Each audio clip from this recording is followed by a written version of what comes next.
Today, I'm sitting in this beautiful home together with Terry Johal of Terry Johal Developments. Terry. Yes, Mario. Thank you for inviting me over. It's been a few times. We know each other for a long time. Yeah. You, I think, are one of the most amazing builders here in Victoria. And we go back for a very, very long time. I've never, ever seen you create shitty work. Ever. And you have the wall in your office to prove it. How many awards did you win so far? We've been really fortunate. It's always nice to be recognized by your peers and a judging panel.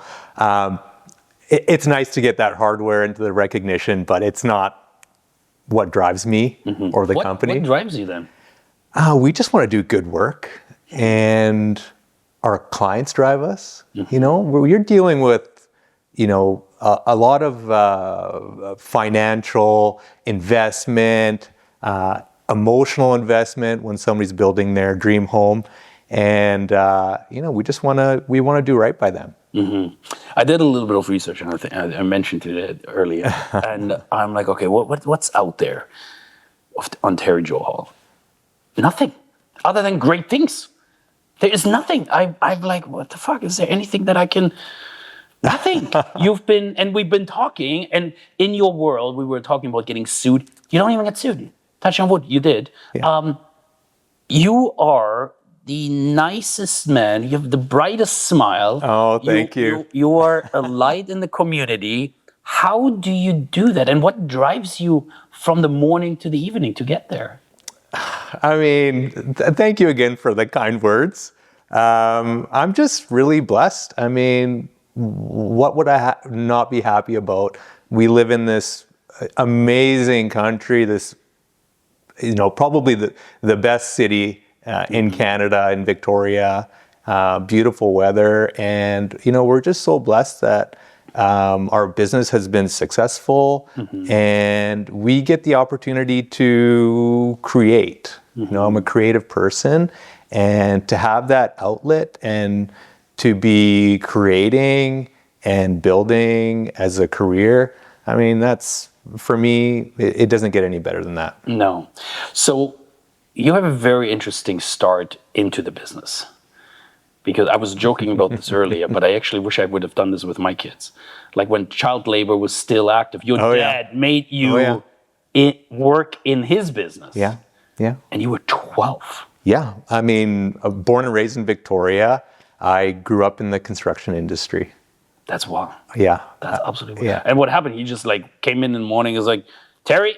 Oh, for sure. My dad was and is kind of a no-nonsense, kind of tough as nails type of guy, and came to this country at a really young age and had to struggle and work for everything that he has accomplished. I mean, when I was a kid, he, was working, probably 18-hour days, and that's what you had to do back then to get. Do you still do that? Still 18 hours? I don't know. But I mean, me personally, you're hardworking. Yeah, I mean, it's not something that's a negative. I mean, I love work, and it doesn't seem like work to me. So if it doesn't seem like work, I mean, when you enjoy what you do, it is. I mean, including myself, I enjoy it. I like what I do for sure. So then it's you have a great driver there. Absolutely. Before the cameras went on, we also talked about children and graduation. Your son is graduating. My daughter just graduated. Yeah. Time just has been going crazy. Yeah, yeah. What do you see for your kids, ideally, to come out of this? Now, same as your dad, bring him into the business? I mean, my boys have both worked for the company. They're young. They're 17 and 15. I just want them to choose their own path. Angela and I both are supportive of them. As long as they're happy doing what they're doing, that's all that really matters. Like we just talked about, ideally what you do for a career shouldn't seem like work. And to me, that's a true meaning of success. Do they like the world that you live in? Or Yeah, I are they think more they are like, they'll throw some comments to me and they're interested in it. And but as a dad, I just want what's best for them, and I want them to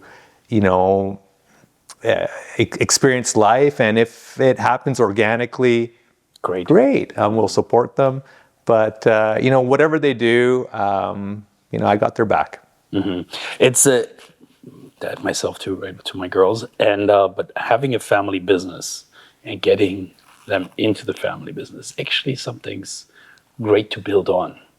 True. So I guess fundamentally, you probably would say, okay, I would love to have them in a business. Yeah. And hand something's down like your dad did to you. For sure. Although did he give you a company or did No, he didn't. But I did learn, quite a bit from him. And I've just been, growing up in the industry, like I said, especially if you're 12 years old and you're working on a job site, the people on the site usually, I don't know if they felt sorry for me, like, oh my God, what's this kid doing here? So a lot of these guys kind of took me under their wing and, taught me the business. Mm-hmm. And, I've just been really fortunate to have some great mentors over the years. Mm-hmm. One of my mentors in the industry, drilled into me that there's only one way to do something, and that's the right way. Wow. And that really resonates with me. Mm-hmm. And it's kind of, how we go about our daily thing. You know what? I love what you said earlier, because in the building industry, at least here in Canada, there's a lot of, suing and responsibility and shit like that happens. And I said, I ask you, how do you stay away from that? And he's like, I stay from it right from the get-go. I'm trying to avoid it. Yeah. And the best way to do that is you have the communication. You've always been upfront. You've always been straight and for sure documented, I guess, so to speak. Yeah, there just has to be that transparency. Yeah. And when we're building these homes, it becomes like there's so much involvement with our clients because we're talking about $1 million homes. Well, we don't just do those types of properties where we do all types of whether it's a modest home or renovation, but our specialty does lie in the larger custom homes. Mm-hmm. And there's such involvement with our clients, and there should be, because we want to make sure that every detail is to what they're wanting and what they're expecting. Mm-hmm. It becomes a real team approach. Mm-hmm. And that's how you are. Absolutely. So there's so much, like I said, there's so much transparency, and we're making decisions together as a unit. Mm-hmm. It's not something that I would just take on myself. Mm-hmm. They're informed, and we work together. Yeah. When you started Terry Johal Developments, you also just happened to get married. Yes.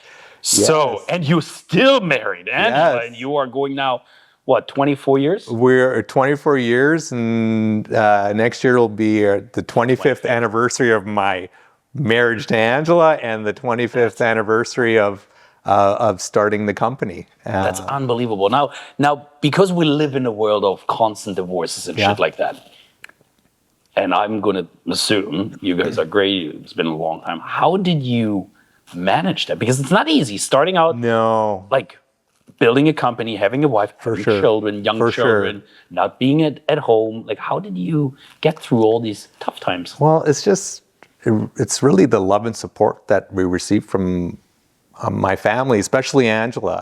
She's been with me, like you said, from the very beginning of this journey. And, often in the early days, we were working side by side, mm-hmm. Doing all the physical labor that's involved in a home. Mm-hmm. It's been a fantastic journey, and there's no way I could do any of this or without her. She's keeps it all together. She's with me every step of the way. Yeah. Is she then still involved as well, or did absolutely, absolutely, she is. She likes to be a little more behind the scenes, but she's an extremely intelligent, hardworking, mm-hmm. beautiful person. Yeah, that's what you actually were. As we're walking in here, and she's in the kitchen, it's like, how can I not? Like, you're very, very loving and endearing. Like, you love your family. Like, as we walk in, there's family pictures everywhere. This. I cannot show this to my wife because she will be like, "Oh, we're gonna." But it's lovely. For Not sure. that I don't mean, want. they're what drive me every day, for sure. Yeah. So now driving you every day, you now also started doing a couple of townhouses, developments. Yeah. What made you move into that? Like, I mean, because it's a for sure. different industry than custom build. For sure. I mean, it's different, but it's related. Yeah. I mean, we use, I have the same tradespeople and employees that work on, a $20, $30 million home, are the same guys that are helping me build an entry-level townhome. I mean, we're still putting the same quality and effort into, the same quality and effort goes into all of our projects. Mm-hmm. So you get the same quality that you put in on a $30 million home than you do in a $1 million, 500, 800,000. Yeah. What did I tell you? Yeah. There's only one way to do something. And do it right. Yeah. You know what? It's so funny because, like, your culture is known to be particularly cheap. You're not. I'm not. No. I mean, there's been times we negotiated for quite sure. heavy. For sure. But you do not sacrifice your clients' quality. No, ever. not on the quality. No, because it would be, how can I put this? If we were to go cheap, we'd be making a mistake. Okay, because when you're trying to save $1 or using a lesser material or cutting a corner, at the end of the day, that is going to cost my clients more than to do it right from the beginning. Yeah, it always comes back. 100%. It always, it doesn't even matter. But Yeah. when I actually had this conversation with the lawyer about some things, and she's like, "Oh, you've got to do it right." I think it was about incorporating a company, and she said, "Oh, nobody should ever do this on their own." And then I said to her as a joke, I was like, "Oh, because you guys are charged too much fucking money." And she's like, "Yeah, but it will cost you more later." Yeah. Same in your world. Absolutely. It costs you more later. Yeah. You may dish up $5 more, whatever it is. Yeah. But it saves you in the long run. And we Absolutely, and we're talking large scale savings. Yeah. Too, right, with the home. Oh God. Like if you do something that's just a little cutting a corner, saving a little here and there, if it comes back to bite you, it's going to bite you big time. Big time. Yeah. Yeah. So you do not sacrifice on quality. You are always involved in all of your projects. 100%. How many projects you take on a year? Well, we're a pretty small company, Yeah. right? Our focus really is on providing exceptional service to our clients, and the level of quality that we produce is unmatched. So saying that, because I'm heavily involved in every project, we usually take on like kind of a max of 4 to 6 projects at a time. And, Is that per year? well, I would say kind of continually going on, because these projects are all started at different times, and like an average time frame to build a high-end luxury home is like 16 to 24 months, anywhere in there. And so that's actually quite limited. Yeah. So it allows you to again have the quality, Absolutely. look after your clients, communication. Definitely. Which is, I think, actually that's one of the largest issues. So it just like marriage. Yeah. Comes always down to communication. Yeah, we have to be in constant communication with our clients. Yeah. So you are you're a very elegant man. Let me ask you this. Okay. What kind of music style do you listen to? I might surprise you, Mario. I have a really wide array of music that I listen to. Okay. And I always say, like, whatever makes my ears feel good is good with me. I mean, Actually, that jams with me. I listen to everything. I often listen to, if I'm in a certain mood, I'll listen to classical music, Andrea Bocelli, or I'm a big fan of country music as well. Chris Stapleton's on my list, and I love. You do not look like a country boy. Well, Oh, wow, I might wow. surprise you. I also Yeah. listen to metal music often. It depends what I'm doing. If I'm having a workout, I might throw in some Metallica. But I also love Punjabi music, which Yeah. I'm not sure if you're familiar with. It's There's some good Yeah. songs actually that I listen Yeah. to, not that often, obviously. Yeah. But there's just recently there's a very popular song on the radio. There's some Punjabi in there. Oh, yeah. It's English and Punjabi, but I don't know what it is. But you should try it. You never know. You might get hooked. yeah, You'll be I don't know if you'll I'm be gonna run around. Yeah, like, you'll be turning the light bulb. But like, if you wanted to give your business a song, Yeah. because you're so diversified, Yeah. what song would that be? Oh, great question. I would say Eye of the Tiger. The Eye of the Yeah, Tiger. from the From the 80s. Oh, it's God. from the 80s because it's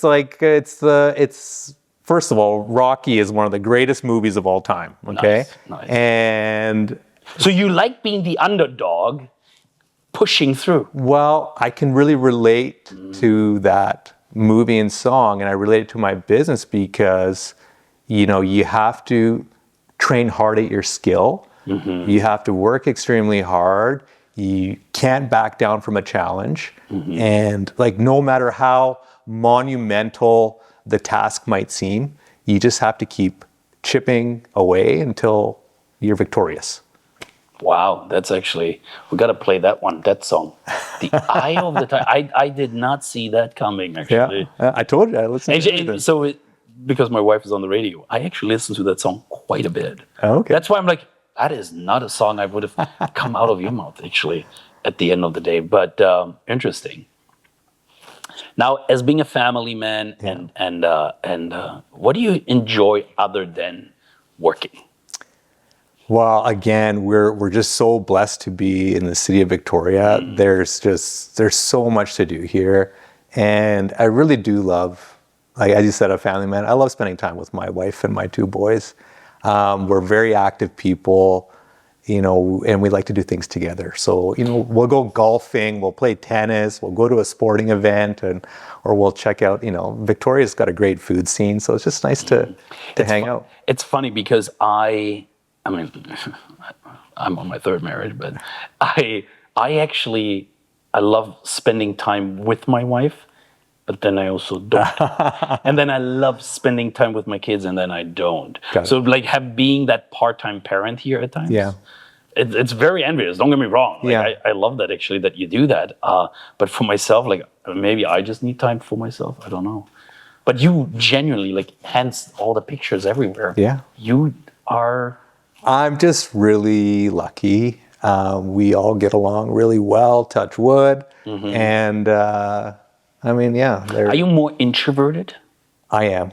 For sure I am. So with my family, I feel, that I can express myself and feel comfortable. And and we just, I've got two boys and they're busy. they're cool guys and we hang out together and it's a lot of fun.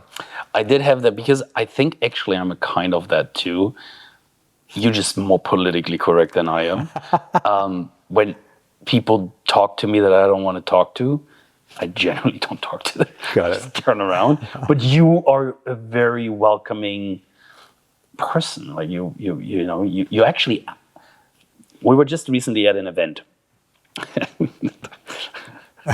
I forced you to talk to people. And I could tell you're like, oh, shit, hi. I think it was a good thing at the end. It was.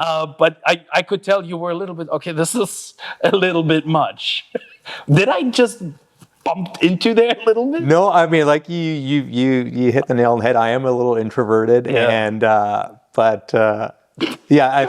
sometimes need a little. I need a little encouragement sometimes. So. I saw you. Even your wife was. She was like, "What's happening right now?" It was like, "Mario, here you are. Have fun. Goodbye." And I left. Yeah. And you guys just hashed stuff out. So I'm glad it But worked. it's great. I'm glad. I'm glad it worked out. Yeah. But I could tell your face was like, "I'm not. Oh God, this is awkward." But you also like to be in charge, eh?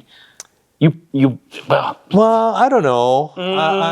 I looked around here like I'm afraid to move shit around because it's like yes you and I don't think there's anything wrong with it, For but sure. being in charge and knowing controlling your own destiny is a great thing to do. Thank you.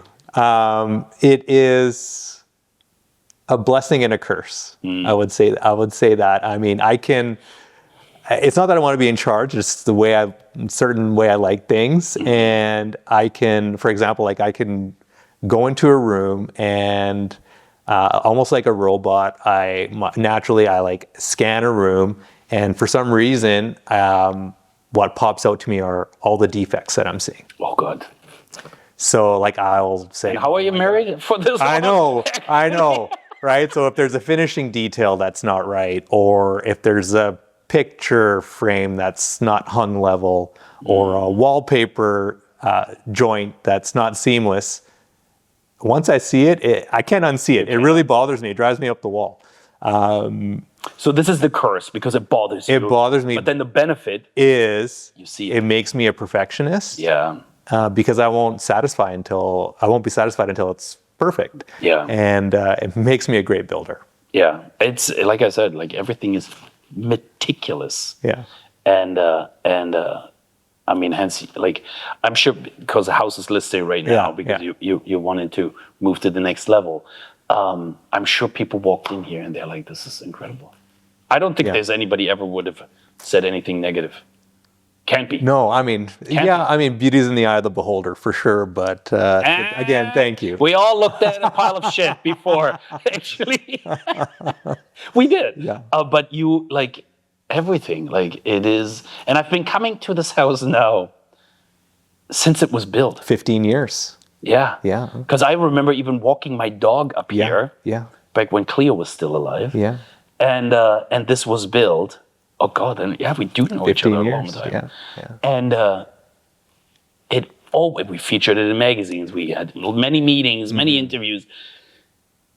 It always pristine. Yeah. I've been to other people's houses that we also know. Yeah. That have nice homes too. It never looked like that. Like I walked in there at times, I'm like, whoa. But for you, is even right now we have like stuff behind you. You must be like, No, well, it's not just me. Angela runs a really tight ship. Okay, that's why she left because it's like, she keeps us 3 guys in line. Okay. she must come back. It's like, you better clean this. Yeah, for sure, for sure. Dirty. So your industry changes a lot over all these years. What was one of the biggest changes that you keep seeing happening right now? Well, I think the industry really changed with social media and the popularity of, home and design shows, on television. Doesn't it make your life harder? Because now everybody because they're like, hey, they're professionals now? In Home Makeover, they built the house on the weekend. Yeah. And, that's just not reality. Yeah. And can you imagine what the quality of those places must be like when they're slapped together in such a short period of time? Yeah. But overall, it's positive because, there used to be just, few designers that had the creativity for these homes, but now people are viewing this in large scale, and it's great. It's positive. So you get more exposure to that. And sympathy, Absolutely, actually, I would assume. Absolutely, and there's a much more there's much more knowledge from clients now on design. And it's because of that, because it's so easily accessible now. Mm-hmm. Now, you mentioned earlier on a mentor. What was the best advice he or she given you, and what was the worst one that you've ever heard? The worst one? Well, let's go with the best one. Again, I would say doing something the right way. But also, I had a mentor that said to me, Terry, just give the people what they want. And I thought that was I mean, it's simple, right? Just make them happy. Give them what they want. So I try to do that. Like, I won't say no to my clients. You don't? Oh, No. shit. That is one word my kids keep. Even my wife is like, that's in my vocabulary quite a bit. Yeah. No. No, because I've got to give them what they want. I got to make them happy, right? Good for you. Yeah. I don't know if I agree with that, but good for you. But then what was the worst? Oh, geez. You know, it wasn't something that somebody said, but in you know, some, you know, seeing other job sites and, like I said, growing up in the industry, you know, I often saw people cutting corners and what it led to and how that made me feel when I saw how people were cheating clients. I didn't want to have anything to do with that. I always knew that that's not the way to do things. That's not the way to go about it. So basically, if somebody would have, or may probably have said that, just do it this way. Yeah. I was like, but that's wrong. Yeah. So you know, there's bad advice. Just do it that way. Yeah. Just fix it quickly. Yeah. You know. Oh, I remember people would say, "Oh, you passed your inspection. I guess you can take the insulation out or something like that now and use it on the next house." And I was just like, "What the heck? What are people thinking?" Right? You know what? Actually, I've seen walls. I'm like, I have seen this kind of stuff. I mean, that's just not what we are. No, but again, this is what I said. Like on the internet, researching on you stuff you did, meticulous. Thank you. Like there's, you know, I wish I could have found some dirt on you that I could use here in this podcast, but like there's nothing. Well, don't thank me. It's you. Well, you know what they say. I mean, we spent a lot of time, you know, having this great reputation. So I'm probably more fearful of anything than to tarnish that. So and that destruction's done very fast. Yeah, in a heartbeat, right? And so I'm very cognizant of that. There's a couple of years ago, and I don't really remember when, but you also were the president of the Home Builders Association. Yes. Now, what made you do that? You know, it's we're members of VRBA and CHBA as well as Built Green Canada, and these are all great organizations that are, you know, giving information and education to builders and people in the industry. And I wanted to give back. I was on the board for several years at VRBA and I was eventually president. And it was a great experience. And I'm really glad that I did that. But you're also very glad that you're not doing that anymore. No. Because it takes a lot of time. It does. It does take a lot of time. So business does suffer. But I mean, you know, somebody has to lobby the government and local municipalities because some of their policies and the amount of red tape and bureaucracy that you have to go through are, I mean, it's terrible.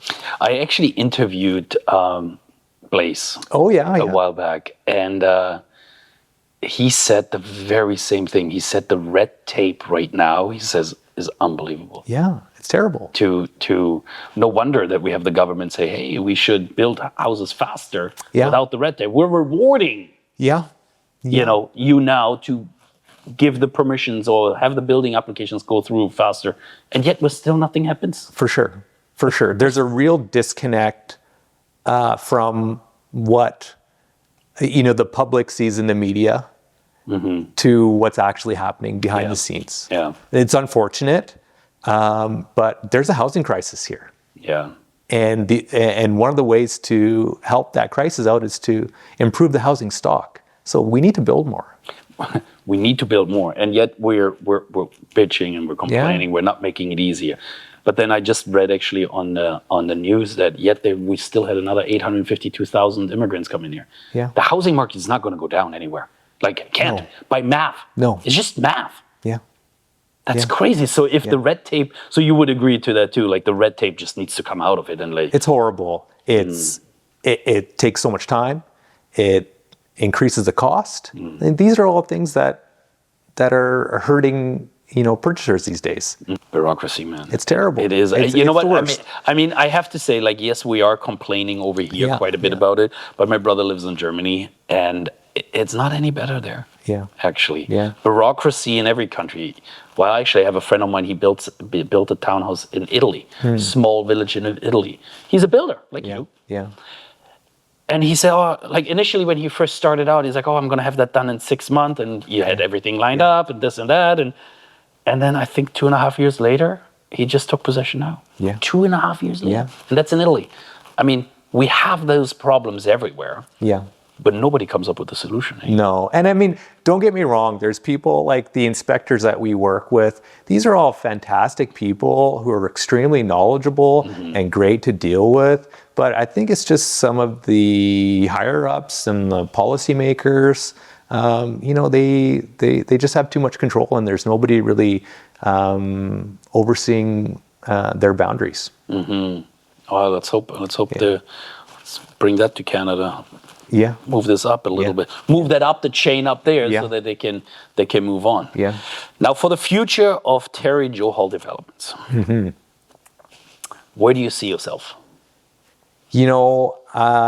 That's a great question. I don't know. I mean, the industry is always evolving, and we want to evolve with it. We want to continue to build great projects, and we do that because, again, we're blessed. We have these great clients who are hiring us and entrusting us and putting faith in us to, bring the vision of their dream home to reality. So as long as we just keep focusing on working hard, focusing on doing a good job.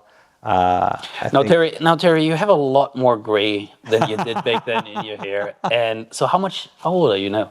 I'm 48. 48, so you're slightly older than me. Yeah. How much steam do you think you have to just keep going? Because we all have the age where we're like, okay, you know what? By then, I want to retire. Yeah. I don't see that of you because you worked with 12 at the age of 12. Like, is there a time where like, you know what? 60, I want to be done? I honestly still feel like a kid. And I feel like I have a lot to learn, and I want to learn it, and I want to keep improving. I don't know. And like I mentioned before, it doesn't seem like work. So, I mean, I enjoy what I do. And I just... So basically, as long as you keep enjoying it, I'm going to keep going. Yeah, I think as long as I'm alive, I think I'll be building houses. Yeah. Is your dad actually still part of this? My dad is in his mid-80s, and he's still building houses and still working on a construction site. Yeah. Well, if that's in your blood, you ain't going anywhere. We're very different individuals, but he's still. You said that earlier. That still stick with me. My dad is tough as nails. Yeah.